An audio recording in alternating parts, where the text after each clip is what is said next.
Our first reading today is from Psalm 111. Praise the Lord. I will give thanks to the Lord with my whole heart, in the company of the upright in the congregation. Great are the works of the Lord, studied by all who delight in them. Full of honor and majesty is his work, and his righteousness endures forever. He has gained renown by his wonderful deeds. The Lord is gracious and merciful. He provides food for those who fear him. He is ever mindful of his covenant. He has shown his people the power of his works in giving them the heritage of the nations. The works of his hands are faithful and just. All his precepts are trustworthy. They are established forever and ever to be performed with faithfulness and uprightness. He sent redemption to his people. He has commanded his covenant forever. Holy and awesome is his name. The fear of the Lord is the beginning of wisdom. All those who practice it have a good understanding. His praise endures forever. The gospel reading today is from Mark chapter 1, verses 21 through 28. They went to Capernaum, and when the Sabbath came, he entered the synagogue and taught. They were astounded at his teaching, for he taught them as one having authority and not as the scribes. Just then there was in their synagogue a man with an unclean spirit, and he cried out, "What have you to do with us, Jesus of Nazareth? Have you come to destroy us? I know who you are, the Holy One of God." But Jesus rebuked him, saying, "Be quiet and come out of him." And the unclean spirit, convulsing him and crying with a loud voice, came out of him. They were all amazed, and they kept on asking one another, "What is this? A new teaching with authority? He commands even the unclean spirits, and they obey him." At once his fame began to spread throughout the surrounding region of Galilee. May the Lord bless the understanding of this holy word.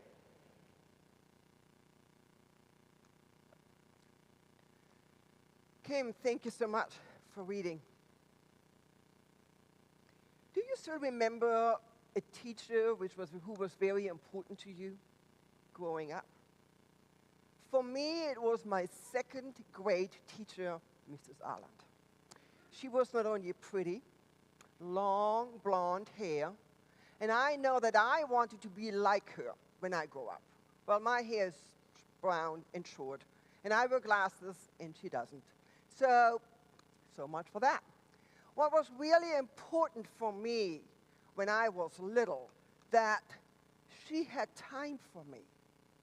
And she was the one I could ask any kind of questions. She knew me. And I know I was that kind of nerdy kid standing in front of the teacher's lounge and saying, "Hey, I've got a question. And she had time for me. And she encouraged me to ask questions over and over and over. And I trusted her, and she knew all my secrets, all of them a little girl 8 or 9 years old can have. And she was my favorite teacher till now. Teachers are so important. I don't remember anything she taught me in 2nd grade, only that I passed into 3rd grade, but I remember how she made me feel. Jesus was a teacher. And we all know that he was a teacher. He was called a rabbi. And teachers are important. We know that because teachers make us who we are as people. So thank you so much to all the teachers and all the former teachers out there. You are valuable. You are valued. You are loved. Okay. So because you are important. Jesus was more than just a teacher. He was also a preacher. And as a rabbi, he could relate to people. He could engage with people. He spoke the language. I mean, not only the language as in Aramaic. He knew he could connect with them. And he encouraged asking questions. He engaged. In our gospel reading, which Kim read today, this is Jesus' first public encounter in the gospel. And the Mark's gospel is the shortest and the oldest. So we are still in chapter 1. Till now, if you were to read Mark 1:1 till now, lots has happened. So, first 8 verses, John the Baptist. 3 verses about the baptism. 2 verses about Jesus' temptation. 5 verses about Jesus calling the first disciples. That what Pastor Susan preached about last week. And here we are, still in the first chapter, and whoom, I can just see that train just running through. And what is only in Mark's, in one gospel, his colleagues, Matthew and Luke, take at least 4 or 5, because Mark is not one to be flowery and using all different kinds of words. He goes right to the point. That's who Mark is. So, who do we have as the first public encounter?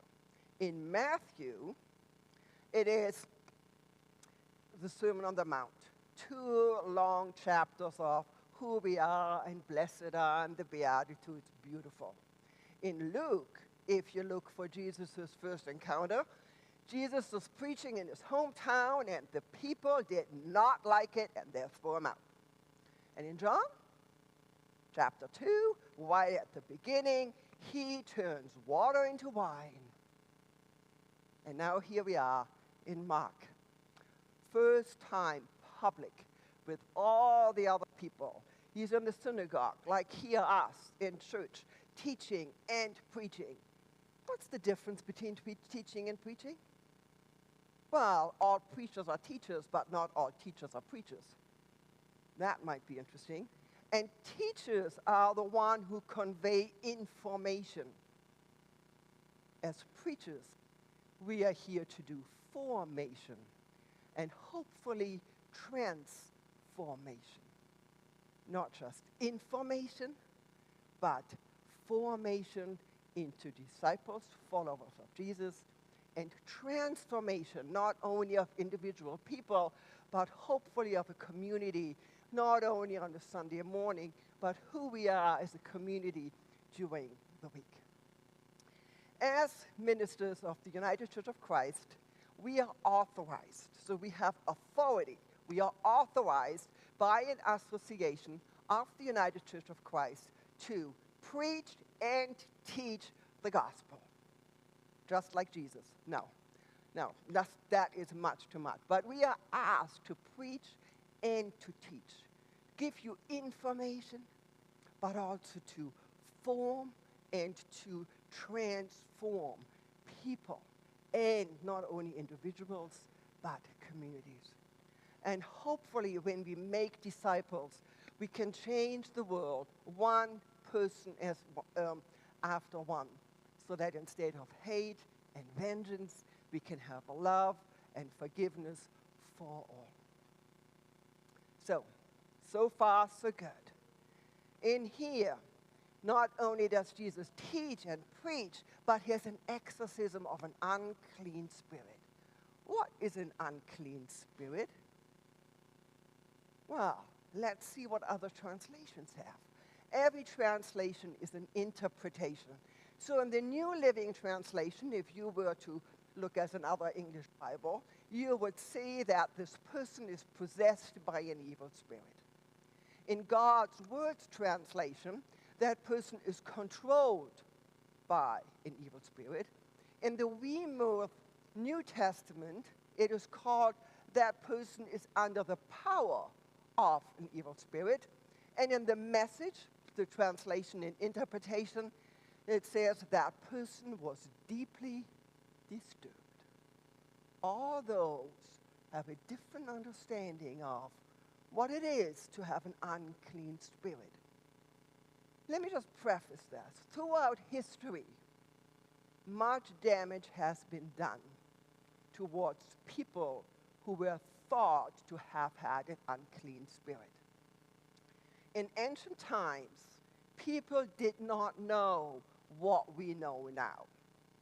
So everything which was a little messy, like my bag in there, for children's sermon, people thought it was the unclean spirit.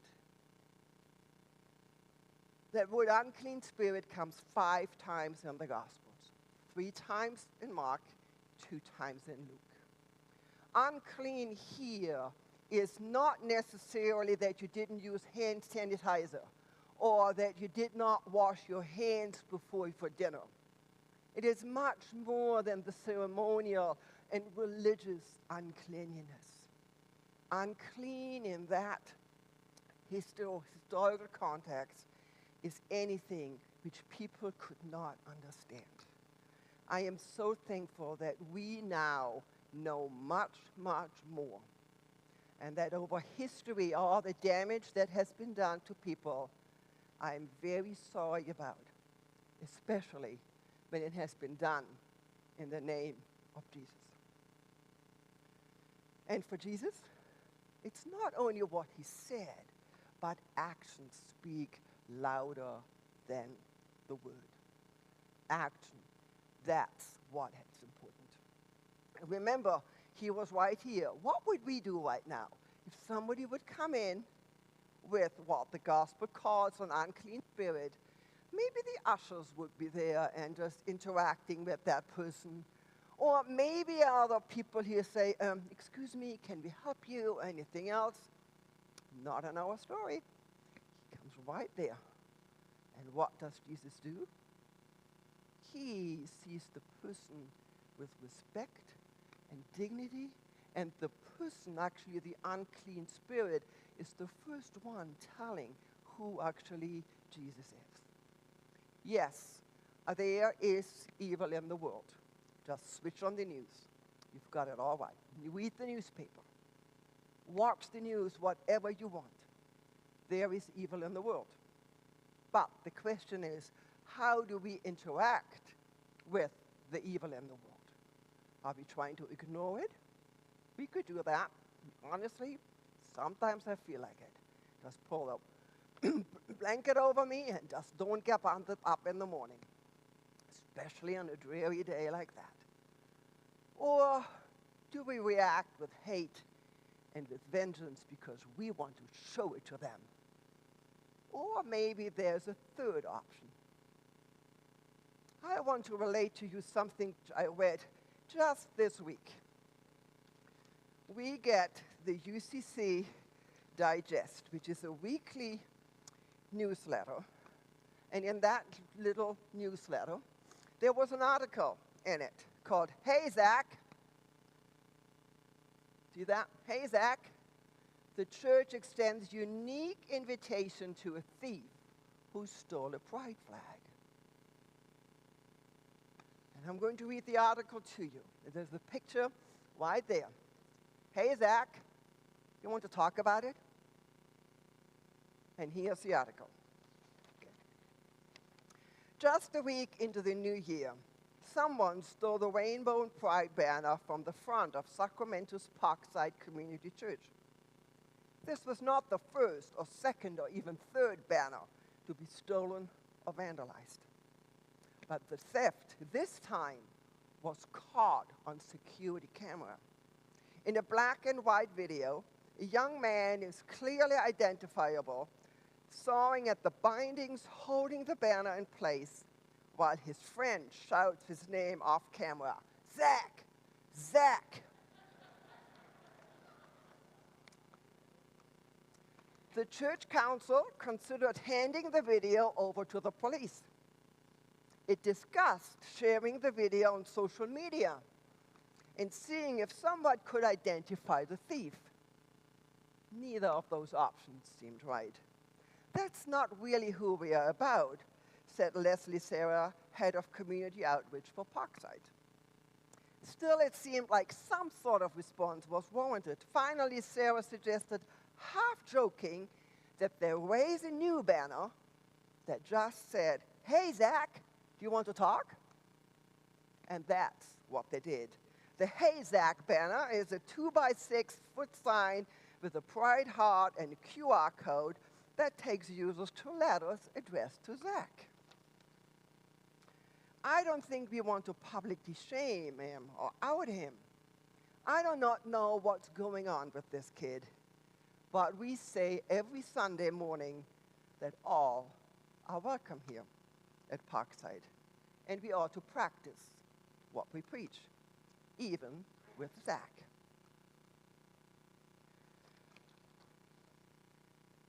She said several churches, along with other businesses, regularly put up banners like Parkside's. It hurts when signs are defaced or torn down. But she added that I think there's a space to educate. I think there's a space to love. even on Zach, even though Zach is doing something horribly wrong. Police said they contacted Parkside leaders after hearing about the theft, but confirmed that no police report was filed. We take these matters very seriously, and the best way for us to track and respond to these issues are for us to be notified and a report be generated, says the police. Parkside, part of the United Church of Christ, describes itself as a progressive Christian community. Eventually, the church erected a metal stanchion to hold the banners more securely, but that too was vandalized beyond repair. 6 months ago, Parkside put up a sturdy wooden structure to hold the banners and installed security cameras. In the video, a young man with curly hair and glasses runs into the frame and immediately begins using what looks like a box cutter to saw the zip ties binding the banner to the frame. As he jumps up and down to reach the topmost ties, a voice calls his name in encouragement. At one point, he looks directly into the camera, and his face is clear. It takes him about 30 seconds to tear down the banner and run off with it. When church leader Gerald McDonald saw the video, the first response was, "Oh, what are we going to do now?" It seemed like we had to do something tangible, but they did not like the idea of going to the police or trying to out the person. What if the person is a minor, she thought. What if it was just a dumb prank? The Hey Zach banner seemed to solve that dilemma, she said. With this banner, Zach would know that he had been identified, and he would know that we are open to hearing whatever it was he was trying to say, and that we are not about to slap him upside the head. We hope it was just a prank. With this news article about what happened, Hey Zach, you want to talk about it? I'm reminded that it takes a lot of courage. It took a lot of courage for Jesus to approach this man. It took a lot of courage for this church to do what they're doing. It could have been much, much easier to call the police, the authorities, or anything else. And I'm sure that they would have gotten Zach. But love is the only answer. Hey, Zach, do you want to talk? Hey, guy, whoever your name is, do you want to talk? Do you want to spend some time just telling what's going on? And hopefully, together, as a community, with love and forgiveness, we can change the world, one person at a time.